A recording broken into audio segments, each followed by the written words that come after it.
there was a lot of texting going on back and forth in our group thread on Saturday's loss. And I just want to go through, for those that were watching the game, Robbie Ray, he was much better in this one, no doubt, much better in this one.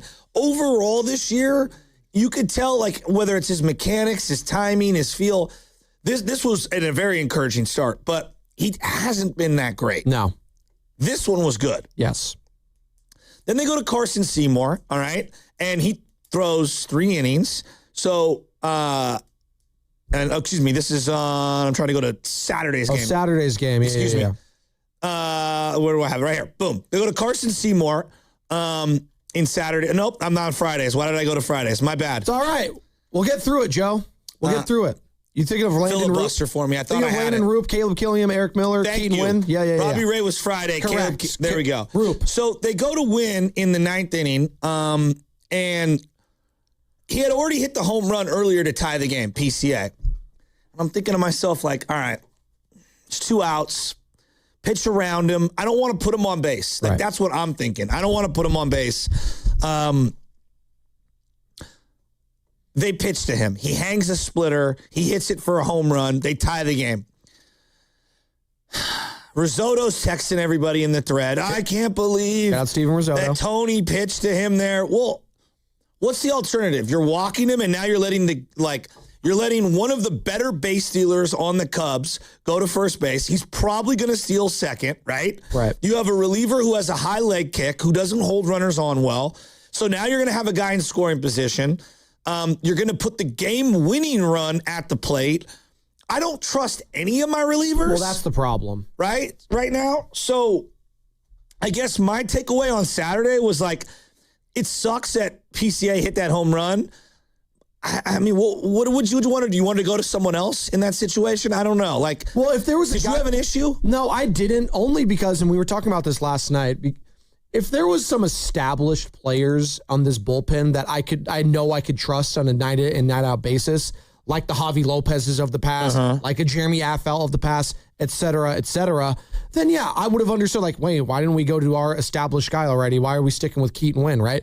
But this Giants bullpen is a bunch of names that, quite frankly, you knew some of them, but it wasn't like you had a lot of faith in any of them heading into the season. And I still feel that way. Although they've had some good stretches at times this season, Joe, this is kind of just a melting pot of what are you going to get today from so-and-so. So in that regard, and I don't want this to sound like I'm letting Tony Vitello off the hook per se, but you are only as good as the players you have. And I do think Tony was just dealt a bad hand heading into the season when it came to the bullpen. Joe, they don't have a closer. No. There's no one has separated himself in a closing role, and it's June 8th. Maybe it's not a surprise they're 12 games under 500. They don't know who they can trust, who they can go to if you're Tony Vitello. And what did we say heading into the season? We're going to find out a lot about this team early on and Tony Vitello because of what? The bullpen. Now, it's been a lot more than just the bullpen.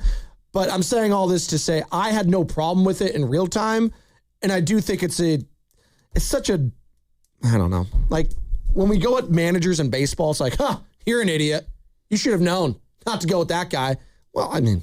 Well, what was the baseball crime? So on Saturday's game, I finally have the right. For some reason, you kept scrolling back to Friday. He went to Caleb Killian in the 6th inning after Roupp had some guys on base, and he gets out of it. And then you go to the 7th inning, and he takes Killian out to go to the lefty Eric Miller. Yeah. All right, to face PCA. PCA gets the single. He's, I believe, 3 for 4 at this point. Yeah. Coming into it. They pinch hit, and then eventually Eric Miller gets out of that inning, all right? You go to the 8th inning.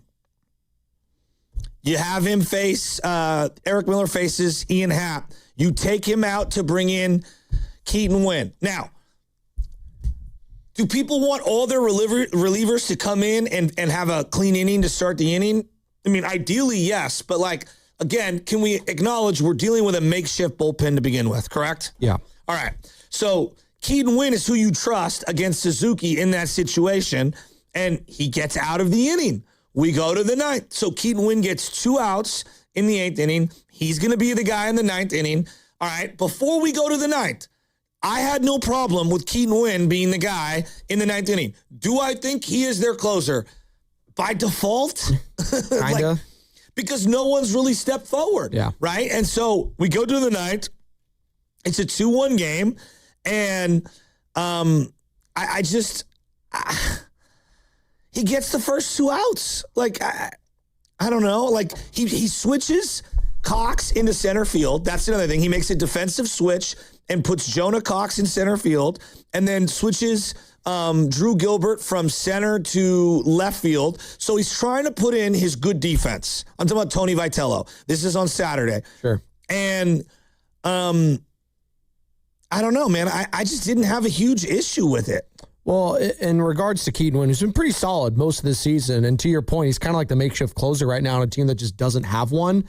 Like you said it perfectly. It was working till it wasn't. Well, so it was working, and then it wasn't working. So they have a 2-1 lead, and I want to make sure this is clear. So, like, when you bring Cox into the game and sub out Casey Schmitt, you lose the DH, who was, at that time, because your left fielder was Casey Schmitt. Correct. Right? And so because of the way the substitution goes, you basically Kennedy, right? Kennedy. You're forfeiting the designated hitter, right? So I want to make sure everybody understands that, because this is like an important nuance of it. Now, we have a separate conversation about the designated hitter and how we've created a rule for Ohtani and how he's allowed to still stay in games while still pitching and still be the designated hitter, and you don't have to substitute it and they don't lose it. I think the rule should be amended. That's neither here nor there.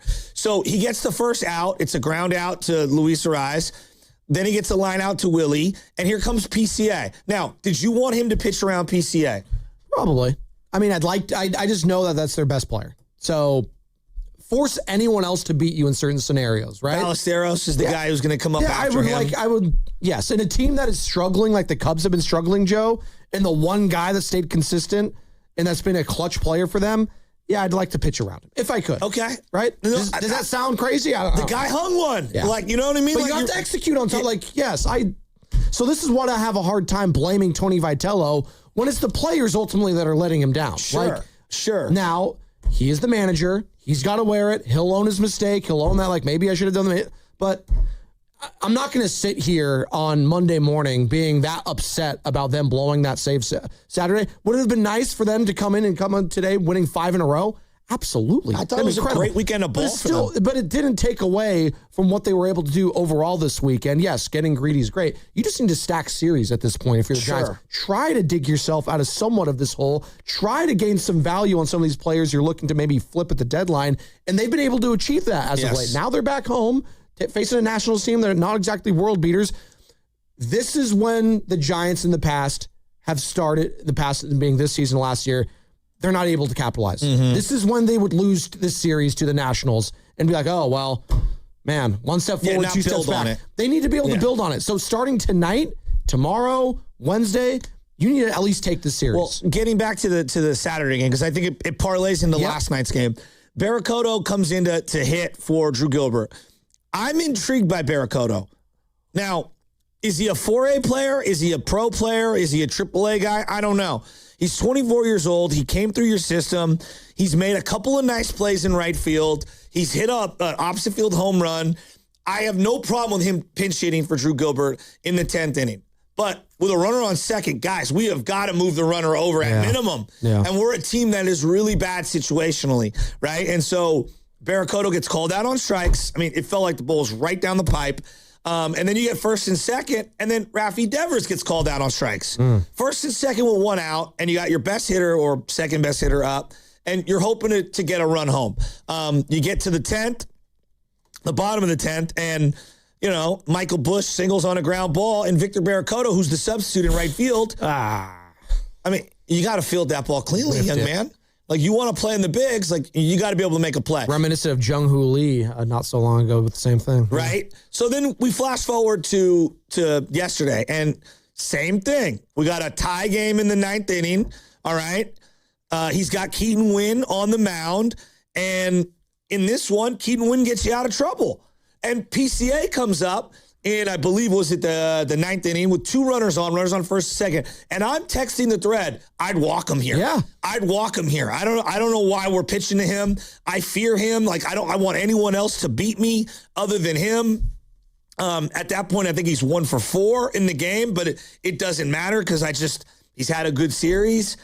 And they pitch to him and they get the ground out. So it goes to show you, like, we could play the second guessing game all we want. What happens in the 10th inning? Oh, Matt Chapman hits a ball to the right side and you score a run. And you hang on for dear life and you win. So everybody wants to crush Tony Vitello. I thought both days I had no problem with the way that he worked things out. He went defensive outfield lineup in Saturday's game. Keaton Winn hangs one. It looks foolish in retrospect. I thought it was the smart play in real time. Yesterday, I was second-guessing him pitching to PCA. They got out of the inning. They ended up executing in the 10th, and they won the game. I think overall the Giants should be bunting more with a runner at second base, given how poorly they drive runners in. But I thought it was a great series win. Brought to you by Golden State, serving the Bay for 3 generations. When you succeed, we succeed. Visit goldenstatelumber.com, and you are listening to 95.7 The Game, KGMZ FM and HD1 San Francisco, an Odyssey Sports Station, and the home of the Golden State Warriors and Valkyries. Always on the free Odyssey app, coming to you live from the Laughing Monk Studios. And check this out, people. That's right, Drip Out Dad for Father's Day. Father's Day is approaching, and at around 7:30 this morning, we will give out a code word on this show. When you hear the code word, go to 957thegame.com and click on the Father's Day contest page and enter the code word, and you will be registered to win a $500 gift card to the Golden State store so that you can drip out dad for Father's Day. And if you miss the code word at 7:30, don't worry. It's not the end of the world because Willard and Dibbs will have the code word at 4:30 as well. So just be locked in today, Joey. And about 25 minutes. So I was just writing down certain things over the weekend because there was like, Giants season's over. And it's like, no, I disagree. Now, I'm not here to say they're going to go on a run. I'm not pulling the... Oh, it's not over.